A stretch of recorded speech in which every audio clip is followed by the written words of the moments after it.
இந்த பதிவில் நம்ம வாழ்க்கையில் ஏதாவது ஒரு காலகட்டத்தில் ஒரு சில சங்கடங்களையும் பிரச்சனைகளையும் சந்திக்கக்கூடிய மனிதர்களுக்கு அவர்களுக்குரிய மிக முக்கியமான பரிகாரங்கள் என்னவாக இருக்கும் அப்படிங்கிறத பற்றி நான் சொல்ல போகிறேன்.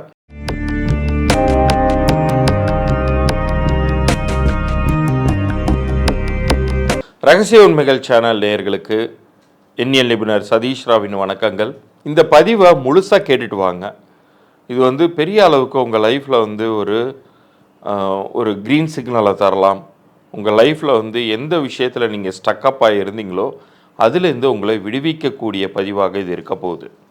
இது இறைவனே உங்களுக்கு கொடுக்கக்கூடிய ஒரு வாய்ப்பாக கூட எடுத்துக்கொள்ளுங்கள். ஏன்னா நிறைய நேரங்களில் நம்ம சொல்லி கேள்விப்பட்டிருப்போம், இறைவன் அவராகவே நேரடியாக காட்சியளிப்பது கிடையாது, மனிதர்கள் ரூபமாக அவங்க கைட் பண்ணுவாங்கன்னு சொல்லிட்டு என்னை நான் கருவியாக மட்டுமே நினைத்து இந்த பதிவை நான் வழங்குகிறேன். என்னுடைய 20-25 வருட அனுபவத்தில் நான் இதை நான் பகிர்ந்து கொள்கிறேன். ஸோ இது முழுமையாக பார்த்துட்டு வாங்க. அதற்கு முன்னாடி நம்ம ரகசிய உண்மைகள் சேனலை சப்ஸ்கிரைப் பண்ணி ஸ்க்ரீன்ஷாட்டோட உங்கள் டேட் ஆஃப் பர்த் நேம் அனுப்பிச்சி விடுங்க. உங்களுடைய நேம் எந்த அளவுக்கு பொருந்திருக்கு அப்படிங்கிறத நான் இலவச பொது பலன்களாக அனுப்பி வைக்கிறேன். இப்போ ஒரு மனிதனுடைய வாழ்க்கையில் சிரமங்கள் அப்படின்னு சொன்னால் அதை 3 வகையாக வகைப்படுத்தலாம். ஒன்று பொருளாதார ரீதியான சிரமங்கள், பணம் காசு இல்லை அல்லது கடன் சிக்கலாயிடுச்சு, அது மாதிரியான விஷயங்கள். இரண்டாவது எமோஷனல் ரீதியான பிரச்சனைகள். எமோஷனல்னால் உங்களுக்கு இப்போ குழந்தை பாக்கியம் இல்லை, ஒருத்தவங்களுக்கு எங்கே போனாலும் அங்கீகாரம் கிடைக்க மாட்டேங்குது, பயங்கரமாக ஹார்ட் ஒர்க் பண்ணுறாங்க, ஆனால் அவங்களுக்கான ப்ரொமோஷனோ எதுவுமே கிடைக்கல, ஒரு மட்டம் தட்டப்பட்டே வைத்து கொண்டிருக்கிறார்கள். இப்போ அரசியல் துறையில் எடுத்துக்கிட்டிங்கன்னா அவங்க எவ்வளோ உழைத்தாலும் அடுத்த லெவலுக்கு போக முடியல, மேல் இடத்துக்கு போக முடியல அப்படிங்கக்கூடிய விஷயங்கள், இது மாதிரியான சுச்சுவேஷன்ஸ். மூன்றாவது வகை அதுதான் இன்னும் கொஞ்சம் ரொம்ப கவனத்தோடு இருக்க வேண்டிய ஒரு விஷயம், ஹெல்த் ரீதியான விஷயங்கள். யாருக்கெல்லாம் திடீர்னு நல்லா இருந்தவங்களுக்கு ஆக்சிடெண்ட் ஆகிறது, அதே மாதிரி ஒரு தீர்க்க முடியாத வியாதிகளுக்கு உள்ளாவது, இது மாதிரியான விஷயங்கள். ஸோ இதில் நான் 1 by 1 சொல்ல போகிறேன்.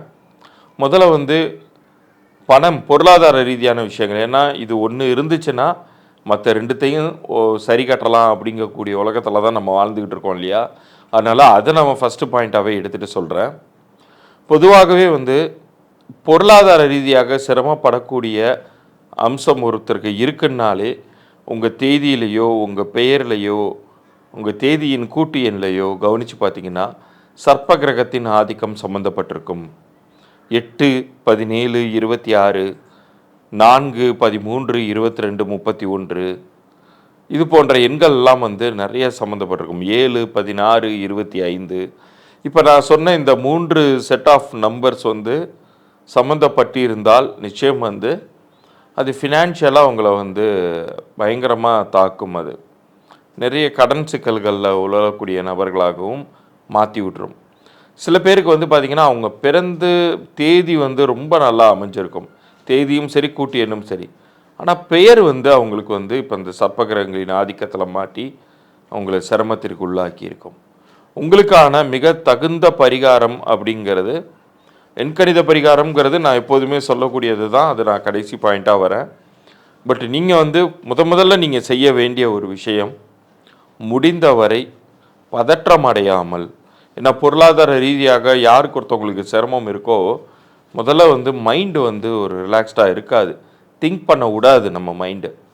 ஸோ முடிந்தவரை நீங்கள் உங்கள் மைண்டை அமைதியாக வச்சுக்கிட்டு உங்களுடைய சந்திராஷ்டம தினங்கள்னு சொல்லுவாங்க, உங்களுடைய ராசிக்கு 8ஆம் இடத்தில் எப்போல்லாம் சந்திரன் வருகிறாரோ அதெல்லாம் சந்திராஷ்டம தினங்கள். கேலண்டரில் பார்த்தாலே போட்டிருப்பாங்க, உங்களுடைய ராசிக்கு இன்றைய தினம் சந்திராஷ்டமம்னு போட்டிருப்பாங்க. அன்றைய தினத்தில் தான் உங்களை முடிவெடுக்கவே தள்ளும் சூழ்நிலைகள்.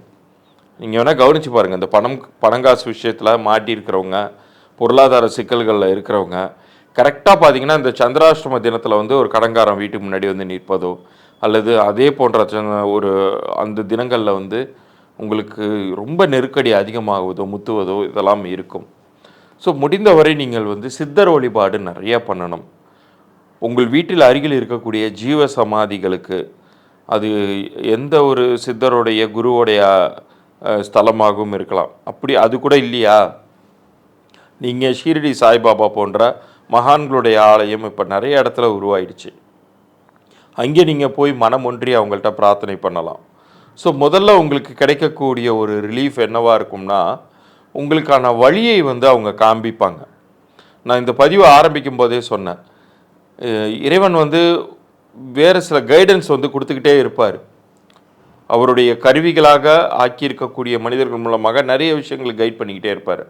ஸோ அது மாதிரியான கைடன்ஸ் வந்து உங்களுக்கு கிடைக்க ஆரம்பிக்கும். இந்த பதிவை பார்த்து கொண்டிருக்கக்கூடிய நீங்கள் ஏற்கனவே இதை செய்து கொண்டிருப்பவர்களாக கூட இருக்கலாம். சமீபத்தில் திருப்பதி சென்று வந்தவர்களாக கூட இருக்கலாம். ஏன்னா திருப்பதி ஸ்தலம் அப்படிங்கிறது வந்து ரொம்ப வைப்ரேட்டிவாக இருக்கக்கூடிய ஸ்தலம். கொங்கணவ சித்தர் ஜீவ சமாதி அடைந்த ஸ்தலம்.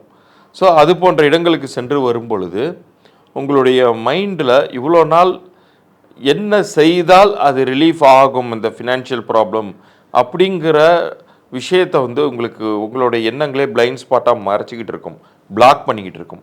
அது உங்களுக்கு ரிலீஸ் ஆகும். நம்ம ஏன் இப்படி முயற்சி பண்ணக்கூடாது, நம்ம ஏன் இவங்கள போய் பார்க்கக்கூடாது, நம்ம ஏன் இந்த ஒரு ஹெல்ப் எடுத்துக்கூடாது அப்படிங்கக்கூடிய ஒரு சில யோசனைகள் உங்களுக்கு உதயமாகும். ஒரு சில முயற்சிகளை நீங்கள் செய்வீங்க. அது பயங்கரமாக கிளிக் ஆகும். உங்களுக்கான பிரச்சனைகளிலிருந்து நீங்கள் கொஞ்சம் கொஞ்சமாக படிப்படியாக விலகி வருவதை நீங்கள் பார்க்கலாம்.